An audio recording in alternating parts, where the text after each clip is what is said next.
Dami na nating natutunan for the past few days why church membership matters.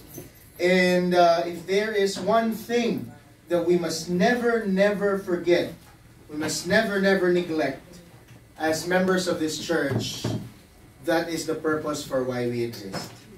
And we exist as a church because of the Great Commission. Agree? And what is the Great Commission? Saan natin makikita yung Great Commission? Of course, the most famous is in Matthew 28, verses 18 to 20. The Bible says, Jesus looked unto them, saying, All power has been given unto me in heaven and in earth. Go ye therefore and make disciples of all nations, baptizing them in the name of the Father, and of the Son, and of the Holy Spirit, teaching them to obey all things that I have commanded you. And lo, I am with you always, even to the end of the age. Sabi nila, ang Great Commission daw ay para sa mga Chinese.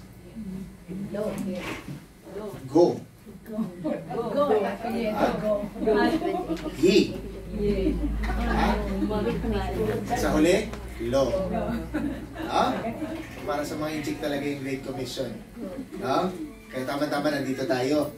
Kasi, Chinese, no? Anyway, this is going to be a two-part series. So my last two messages will focus on this because I believe in the importance of really having great Global Harvest Fellowship embrace what the church really exists for, and that is the Great Commission. Okay? In Matthew chapter 16, verse 18, ang sabi ng Panginoon is kay Peter, Upon this rock I will build my church. Okay? And the gates of hell will not prevail against it. By claiming all authority or power in heaven and on earth, no, ang utos niya, ang komisyon niya sa kanyang mga disciples is to make disciples of all nations. In fact, in all of the other Gospels, merong counterpart ang Great Commission. No, in the book of Mark, nakalagay naman dyan, the Gospel will be preached into all the world. In the Gospel of Luke, this Gospel shall be preached to all nations. Okay? In the book of John, so send I you. Right? And then in the book of Acts, you shall be witnesses unto me. So in the first first 5 books of the New Testament, the Gospels in the book of Acts, the mandate of Jesus Christ is always the same. Preach, make disciples, reach all nations. Okay? The very last statement na binanggit ni Jesus Christ, you shall be my witnesses unto me, both in Jerusalem and in Judea and Samaria and to the uttermost part of the earth. In fact, when I was here last May, I preached on this particular topic. No? So mga kapatid sa Panginoon, that same commandment that was given to the disciples when Jesus ascended to heaven, the commission to the disciples and to the followers of Jesus Christ, along with the promise of the Holy Spirit's work in all of our efforts, ay nag-a-apply pa rin sa atin today. It is the duty of the church, the ecclesia, okay, to be the main catalysts for the spread of the gospel. Wala pong ibang ahente na gagamitin ng Panginoon para ma-fulfill ang Great Commission kung hindi dito sa ating iglesia, dito sa ating ecclesia. And because it is commissioned to His church, which is the people, not the building, the body of believers, yes, tayo po yun, no? We must realize that we cannot escape this great and God-honoring task. Naniniwala po ba tayo na lahat tayo ay disciples who are going to make disciples? Ha? Lahat tayo naniniwala that we are followers of Christ and that we are to bring people also to make them followers of Jesus Christ? No? Parang hina ng yes, ha? Yes. Amen? No? Yes? Parang yes? Tama ba? Gusto? No? Well, parang yes, Parang tanong. Well, mga kapatid, no? Many years have passed, centuries have even gone, yet the commandment, the commission, the promises are still the same. Hindi din babago. Kung anong pangako ng Panginoong Jesus sa mga disciples niya nung umakit sa langit, it is still the same promise that we can hold on to until today as a church. The church exists to love God above all. I believe that in my heart. If I were, in fact, bilang isang church planter ngayon, no, ang aking pong pinagpapastoran ay sa isang church sa Santa Rosa. It is a new church, no? It was started in 2021, no? Parang ganito lang din kami, house church pa din lang, no? May taas baba lang kami, no? It started in 2021, and if I were to make a mission statement and a vision statement for the church, that's going to be top of my list. We exist to love God above all. Because the Great Commandment tells us, you must love the Lord your God with all your heart, with all your soul, with all your mind, and with all your strength. Okay? As a church, we are to become intimate with Christ. No, we are to grow and deepen in our love for God. Deepen our connection with Him in accordance to the Great Commandment. And aside from existing to love God above all, we help others to do the same. And that is for them to learn to love God as well. Because nobody can love God without knowing Him as Lord and Savior. Again, and this is the love of God, that He first loved us. We can never start to love God first because we are only reciprocating His love that He has shown to us by giving us His one and only Son. So hindi natin pwedeng sabihin ng isang non-believer, masasabi niya that he loves God or she loves God. The premise is that whether she or he has a relationship with Jesus Christ. And that's what we want to do. We want to bring people to a relationship with Christ so that they can also learn to love God with all of their heart, their soul, their mind, and strength. Tama po ba? That's our impact. Our love for God should pour over to those who are lost. Our love should pour over and preach the gospel to them so that they too could learn how to love God and make disciples. That is our intent in accordance to the Great Commission. Kaya mga kapatid sa Panginoon, here at Global Harvest Fellowship of Hong Kong, other churches also are here like Phil Crystal. We are the base. We are the headquarters of the evangelistic missionary enterprise. We train God's people who are called to be part of Christ's body here so that they could go out and be deployed to share the gospel outside. We're not going to share the gospel here. Okay? Of course, there are people who are going to come, but you can't expect every Sunday may taong pupunta dito, isa, dalawa, tatlo. The world is out there, and we're meant to preach the gospel outside. In doing so, we need to be orderly, we need to be systematic, we need to be organized and intentional in our strategy, in our approach, in our execution of God's main agenda. Dumaan na tayo sa napakaraming mga pangyayari sa mundong ito over the past few years, especially the COVID-19 pandemic. Alam naman natin ang epekto ng COVID, no? Pag naglalakad ako at humahatsing ako, yung mga nakakasalubong ko umiiwas agad sa akin, no? I have rhinitis kasi, no? So mabilis akong sa lamig, no? Tapos meron pa akong balabal na medyo may wool, no? So mabilis akong matrigger, no? So, as a church, dumaan man tayo sa pandemic o hindi, we must strive to become a Great Commission church. Because our church membership matters because we are the ones going to be used by God to bring the gospel to people who have not yet heard of Jesus Christ. And that is our ultimate desire. And of course, it is God's desire for His church here at Global Harvest Fellowship. It's not dependent kung ano man ang gagawin natin because yung gagawin natin, yung kakayahan natin, laging may limitasyon. Pero ang Panginoon walang limit sa kaya niyang gawin sa pamamagitan natin. The world needs us to be a Great Commission church. And rightfully so, nandito tayo ngayon. Mga Pilipino tayo, displaced, no? Whether we like it or not, we're here in Hong Kong, whether by choice or by no choice, no? Ilagay tayo ng Panginoon dito. No, kailangan natin i-embrace na tayo yung gagamitin ng Panginoon. Whether it's Filipinos or Americans or Chinese or Koreans, tayo ang gagamitin ng Panginoon dito sa lugar na to para ang mga taong ito ay makakilala kay Kristo. Thousands and millions of souls every day are dying and they're bound for hell. Huh? And you know what else, mga kapatid? Today, may live tayo, may recorded tayo, naaabot ng buong mundo itong mensaheng ito.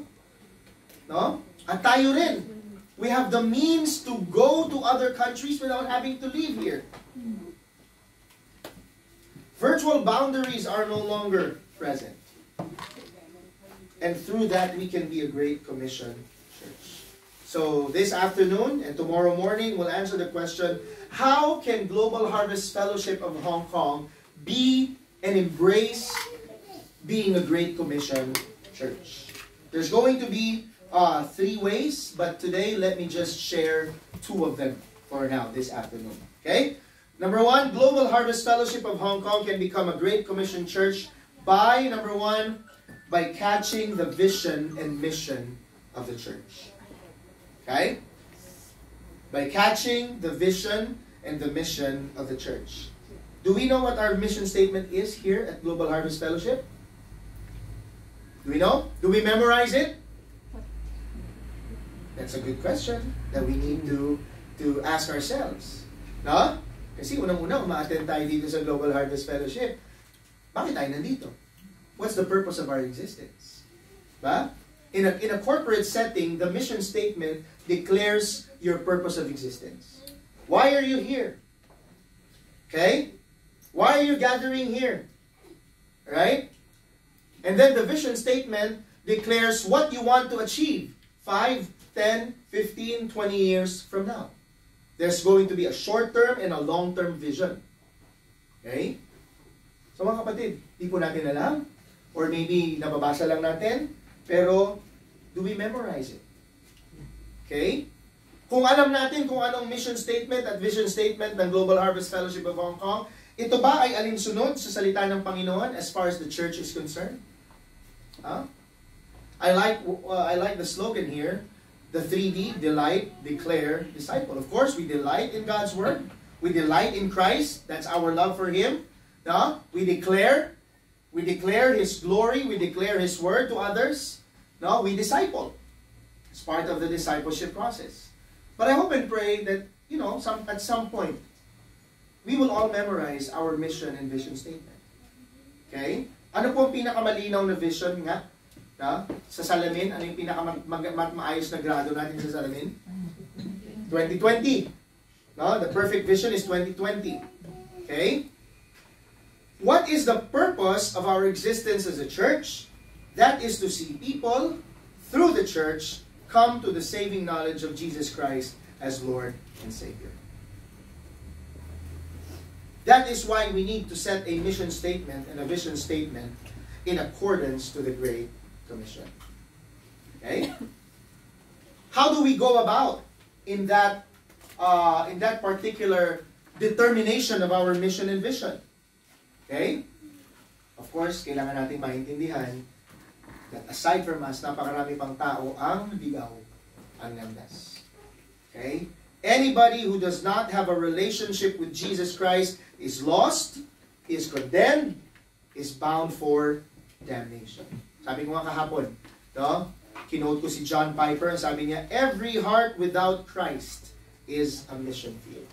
Whether you're here in Hong Kong, you're in mainland China, in Korea, in the rest of Asia, in Europe, in America, in Africa, ang taong walang Kristo sa puso ay mission field. Mga amo natin, mga employer natin. The mere fact na ilan, praise God, yung ilan sa atin, Christian ang mga employers. But sa mga hindi Christian ang employers, sila ang mission field. Sila ang mission field. No? Secondary na yung paglalabas ninyo, pag-share ng gospel, pag-distribute ng tracts. Your mission field is your employers. Where there is no worship, there's mission. Sabi ko kahapon in our message about worship, no? We need to understand that man is lost. Secondly, we need to realize that the world needs to hear the good news. Huh? Do you know how many people are still lost? Di pa nakakakilala sa Panginoon? There are still 5 billion people. Around 5 billion people ang hindi pa nakakakilala kay Kristo bilang Panginoon at tagapagligtas. What's worse is that 40% of this 5 billion, that would be around 2 billion people, are situated in places na kung saan hindi pa po naaabot ng gospel. Ibig sabihin, wala pang misyonaring pumupunta doon, wala ni isang tract na nakarating doon, ni isang Bible, wala pang nakarating doon, at ni marinig ang pangalan ng Diyos at ni Jesucristo ay hindi pa nila narinig. 2 billion people. They've never heard of Jesus. They've never encountered God. And every day, people are dying.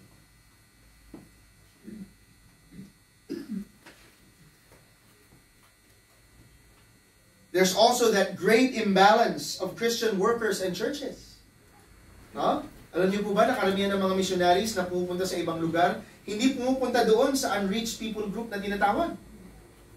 Karamihan sa kanila ay pumupunta sa mga gawain na meron na rin gawain.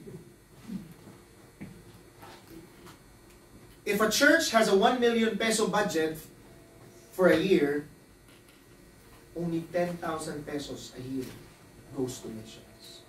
Imagine that. Divide that into 12 months. That's less than 1,000 pesos a month. That's how less we prioritize the fulfillment of the Great Commission, not only here in our place, but all over the world. The Great Commission, mga kapatid, is not an option. Hindi siya choice na pwede mong sabihin, Pastor, mag-music na lang ako, magka-choir na lang ako, hindi na ako mag-missions. Kasi mag-music na lang ako. Pareho namang M yun di ba? Music, missions, pareho na naman yan. Di ba pareho naman naglilingkod ka sa Panginoon? Well, yes and no. Yes, because by serving the Lord in music, you're allowing yourself to be used with your talents, no? To serve God. But also no, because that's not the main task of the church. The main task of the church is not to come up with beautiful Christmas concerts, Easter concerts every year. The purpose of the church is not to come up with a beautiful building, beautiful pews, no, delicious food every week. That's not the purpose of the church. The purpose of the church is to proclaim the gospel. And I hope and pray that Global Harvest Fellowship will be a church that is fully engaged because they have fully embraced the mission and the vision of their church in accordance with the Great Commission. Let's take it to heart, mga kapatid sa Panginoon, that this church, more than anything else, should be a church that's fueled by the fulfillment of the Great Commission. Pangalawa po, this is not going to be very long, ano po, because majority of the rest of the lessons or the things that we're going to learn sa aking huling mensahe po bukas. No? Catching the mission and the vision of the church is one way of allowing us to become a Great Commission church. Number 2, by becoming a concerned and caring church. Bago po ako pumunta dito, I attended a conference of one big church. Not in our group, of course, a mega church. No? Ang kanilang theme is love and truth inseparable. Which means that you cannot separate love and truth. As a follower of the Lord Jesus Christ, sabi ni Paul in Ephesians chapter 4, speak the truth in love. We can never discount the fact that the truth of God's word is absolute. It will never change. But we must also understand that God loved the people. God loved all of us. Kaso nga lang, nami-misconstrue natin itong mga katotohanan ito. We focus so much on truth. No? And we become prejudiced. We become judgmental. We focus too much on love. We become what? We become tolerant. We become tolerant. That first message I heard Thursday night, the speaker, he's a known book author, by the way. His name is Chip Ingram. Chip Ingram has a church in California. Alam naman po natin na California is one of the most progressive and forward states in the U.S. Legal doon ang same-sex marriage. Legal doon ang LGBT relationships. So everything. Halos lahat doon. The society is affluent. No? Mayaman. No? You hear of such places as Silicon Valley. No? San Francisco, Los Angeles, San Diego. No?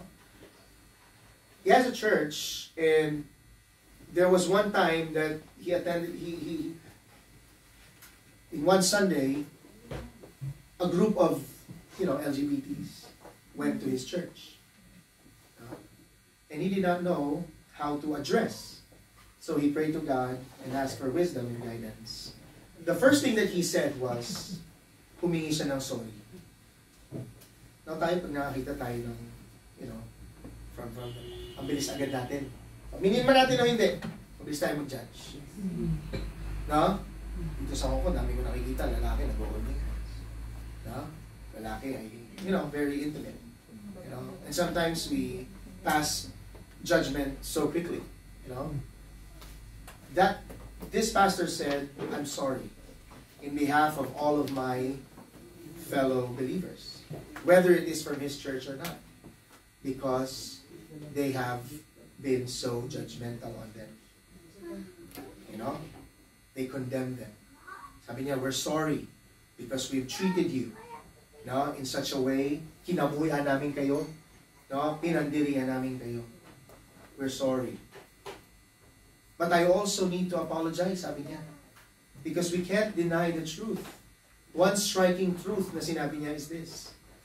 The average lifespan of a homosexual man in the US is 45 years. Which means, if you are gay, you're lesbian, you only have 45 years to live. Why? Because your lifestyle, nakasakit ka, ano nangyari sa'yo? But a heterosexual man has a lifespan of around 60 to 65 years. That is a truth that we cannot let you know. We cannot hide from you. Because that's not the design of God when He created man and woman. Balance of love and truth. We need to be a church that learns how to balance love and truth, especially in the outside world. It is as important to us here inside the church. Because again, we're full of imperfect people. We need to deal with each other with love and truth. But also outside, we must deal with people, confronting them with the truths of the gospel, but embracing them with love. Kasi sasabihin natin, mahal natin yung Panginoon, pero hindi natin sila mahal. Yes, right. Ha? Paano natin masasabi mahal natin ang Diyos, hindi natin mahal ang kapwa natin? No?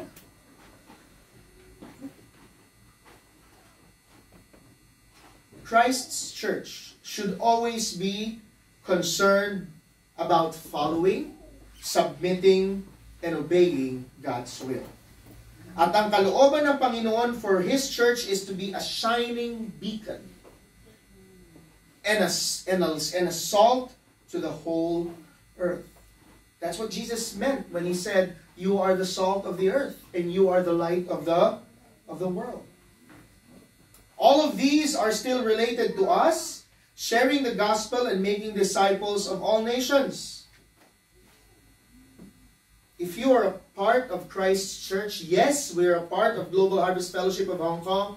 This is for us. Hindi ito limitado sa mga pastor lamang o sa mga missionary natin o sa mga Bible woman natin. Lahat po tayo, we are to fulfill the Great Commission. And again, I've talked about love and truth. One attitude that we need to remove as followers of Jesus Christ is the attitude of permissiveness. Ano ibig sabihin ng permissiveness? It's the mindset that simply says, hayaan mo sila, mapunta sila sa impyerno, wala tayong pakialam, basta tayo, pupunta tayo sa langit. I mean, tamang mindset ba yun? Ha? Tamang mindset ba yun? If we are to exist, to love God above all, and that is in accordance with the Great Commandment, and if we are to help others love God as well by making disciples, which is in accordance to the Great Commission, okay, we will understand that the salvation of mankind is our main priority. And again, we will say we love God, yet we do not show love to the people outside. Okay? Sabi ng kanta ni Steve Green, the mission to love the Lord our God is the heartbeat of our mission. Ang mission natin, ang tibok ng puso ng Panginoon is to love God. How can we love God if we have no love for others? Binanggit ni John yan in his letter, 1 John, 2 John, 3 John. How can you say you love God if you have no love for one another? Huh? We need to be concerned. Are we concerned that every day people are dying without Jesus Christ? Huh? Sabi din po ni Apostol Pablo, we live in such perilous times that we need to redeem the time. Time is not on our side. No? If we are concerned about the welfare of our church, no? It is impossible for us to think of the souls of these people na wala pang relasyon kay Jesus Christ, no? Na papuntang impyerno. Hindi pwedeng hindi natin sila isipin. Hindi pwedeng hindi tayo magkaroon ng malasakit sa kanila. Okay? Praise God. May platform tayo. We post verses, quotes on social media. No? Ako, every day, by the grace of God, hindi ko lang ito nagawa last year, but I sent daily devotions, no? So that those who have difficulty accessing the Bible or they don't really have time, no? I send it to them. Hindi naman ako yung gumawa nun. Kinukuha ko lang for my devotional and then I just share it on social media. And by the grace of God, marami ang nakakakita, no? I send it to as many people as I can, no? But doing it on social media is not enough. Okay? It is not enough na ginagamit natin ang social media about man's need to believe in Jesus Christ, especially if your immediate community does not see you as a follower of Christ.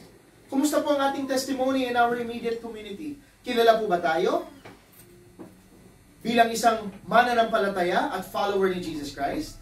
Sa mga kamag-anak natin sa Pilipinas, kilala po ba tayo na dito nakakilala sa Panginoon sa Hong Kong at pagbalik ay gumagawa ng paraan para ang mga tao ay makakilala kay Kristo?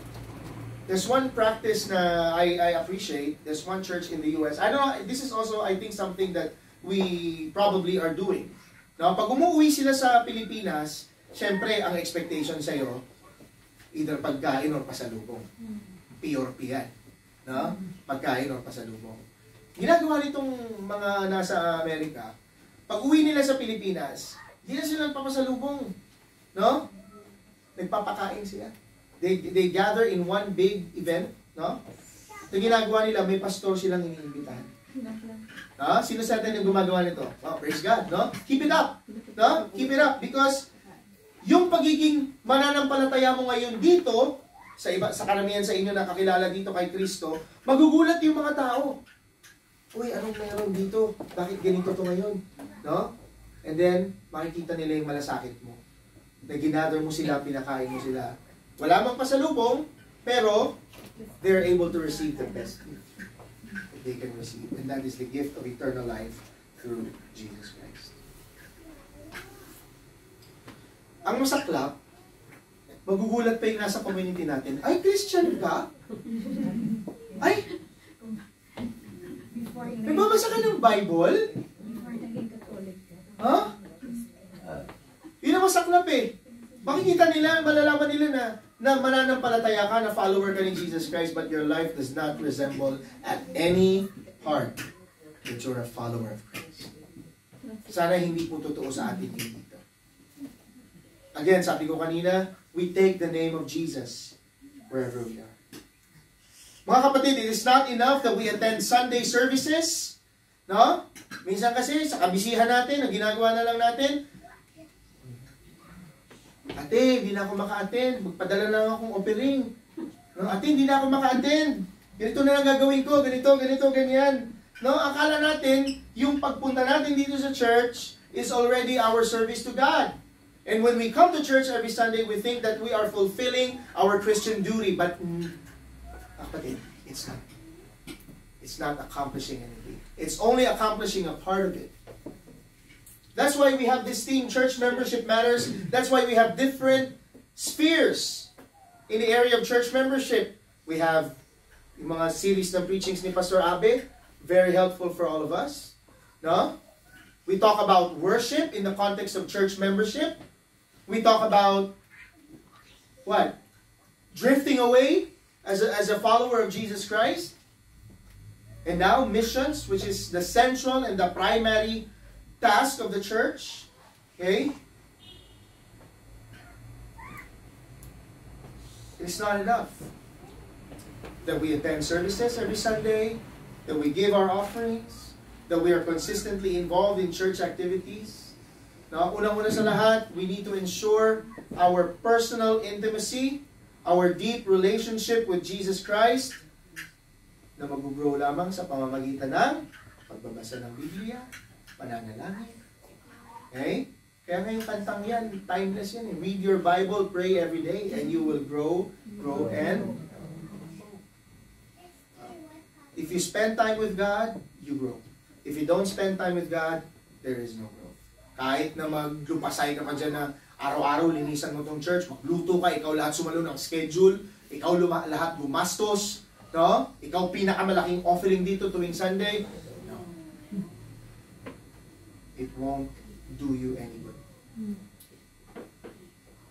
Strengthen and deepen your relationship with Jesus Christ, and you will understand that helping people know Christ is your top priority. Baka minsan, pag nagsishare tayo ng gospel, ang dating natin ay nananakot na tayo. Ka? Hindi ka tumanggap, punta ka impyerno. Ha? Minsan, busy tayo, magdidistribute tayo ng tracts, papadala tayo ng tracts. Pag nagtanong sila, ano mo bang i-explain sa akin? Sabihin, marunong ka magbasa eh. Basahin mo na lang yan. Ha? Madali ako eh. Ganun ba tayo sa mga hindi pa nakakakilala sa Panginoon? Especially pag nagtanong, you know what? Sometimes sharing the gospel, you can treat it as sales. Ha? Pagka may lumapit sa'yo nagtanong, sunggaban nyo kagad yung opportunity. Kasi nilid na yan ng banal na espiritu para makausap mo sila. Yung pagdidistribute mo ng tracts, no? It's one way of spreading the gospel. But of course, hindi enough yun. Because you need to let your words speak Jesus, and you need to let your life speak Jesus. Lalo na sa henerasyon natin ngayon.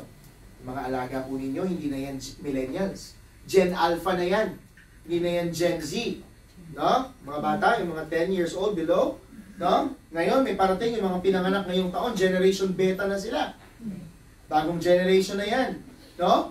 Hindi nila pinaniniwalaan basta-basta yung sinasabi mo. Tinitignan muna nila kung ginagawa mo. They're the most observant generation ever. They're the most critical because they will not believe in you unless they see in you that you do it. Huh? Let us be reminded that action speaks louder than words. More than what we proclaim, our acts of love and care are really important. Huh? Sabi nga, minsan, yung buhay na lang natin ang pinaka-nag-iisang Bible na babasahin ng mga So let your life reflect Jesus Christ. One of the things that we need to practice as followers of Jesus Christ is to exemplify Christ-like character. No? Si Jesus ba? Palamura? Si Jesus ba mainitin ng ulo? No? Si Jesus ba masakit magsalita? Tactless ba si Jesus? No? And in everything we do, we think, what if Jesus is in my place? How would He conduct Himself? How would He react to things? Sabi nga nila, ang pastor, sa dalawang bagay mo makikita ang tunay na karakter. Sa pamamagitan ng pagmamaneho at sa paglalaro ng basketball. Huh? Sa biyaya po ng Panginoon, sinatsaga ako ng misis ko sa pagmamaneho. No? sa biyaya din ng Panginoon, bago kami naging mag-asawa, ayaw niya akong mapangasawa dahil sa paglalaro namin ng basketball. Dahil maingitin ang ulo namin. No? Sa biyaya din naman ng Panginoon, because of this, no, ay sa Pilipinas, meron kaming ministry ngayon, ang tawag po namin ay Jesus in Jersey. It's a ministry for pastors. No, na kung saan naglalaro kami ng basketball, nagpapaliga kami ng basketball sa mga pastor or mga Bible school graduates. Pero, more than playing basketball, what we want these pastors or Bible school graduates to demonstrate is Christ-like character. Si Jesus ba nagmumura pag nagbabasketball? Si Jesus gumaganti ba pag siniko? No? Si Jesus ba mainitin ang ulo, nag-aaway sa loob ng court? You know, sa biyaya ng Panginoon, marami ng pastor. Isa na ako doon na binago ng Panginoon pagdating sa paglalaro ng basketball. And tayo rin mga kapatid, we need to be mindful of our character as well. Especially how the world sees us. No? Our conduct is going to be seen based on our character. Okay? Kung ano ang laman ng character natin, kung ano ang pundasyon natin, yun ang lalabas. That's why we need to make sure that we are founded in the truths of the Bible and we apply it in everyday lives so that people will see in us the Lord Jesus Christ. May isang kanta sabi, let them see Christ in me. Let me be His eyes of wondrous love. No? Let Jesus Christ be seen, not only through your lips, but through your lives as well. That's what being a concerned and caring church is about. I hope and pray that Global Harvest Fellowship will also be a church that is concerned, that's caring. Apo? I don't know, but I believe, no, na ang ating common denominator is we're all OFWs. We're all helpers, no? At nagkakaintindihan tayo. Community tayo dito. No? May pailan-ilan siguro sa atin na hindi kasambahay, no? May ibang trabaho dito sa Hong Kong, no? But nilagay tayo ng Panginoon dito, no? We are a community, we are a group that we can engage and we can help understand each other. Let's show we care, especially sa mga bagong pupunta, no? Paramdam natin sa kanila yung pag-ibig ng Diyos. Let us really demonstrate love and care. Let us start with one another dito po sa church, no? And especially outside. Let us be loving and caring. This is just two because there's three more. No, bukas po ng umaga as I wrap up my preaching. But I hope and pray, no, that through this first part pa lang, maintindihan natin na ang missions po ay priority ng Panginoon. Hindi po yan last option. Lahat ng ginagawa po natin dito sa church, may kinalaman po yan sa mission na pinagkaloob ng Panginoon sa atin. Okay? So, purihin po ang Panginoon, tayo po ay manalangin. Lord, salamat po sa mga katotohanan mula sa inyong salita. I hope and pray that it would be really marinated in our hearts and our minds, that we will be able to pursue the Great Commission as a church by being a concerned and caring church, Lord, because you're a God who is love more than anything. You want us to show your love to others. So I hope and pray that we would really embody this, that Global Harvest Fellowship will be known as a church that cares and is concerned for the lives, the souls of the lost people. Thank you, Father, and we commit all these things in Jesus' name. Amen. Amen.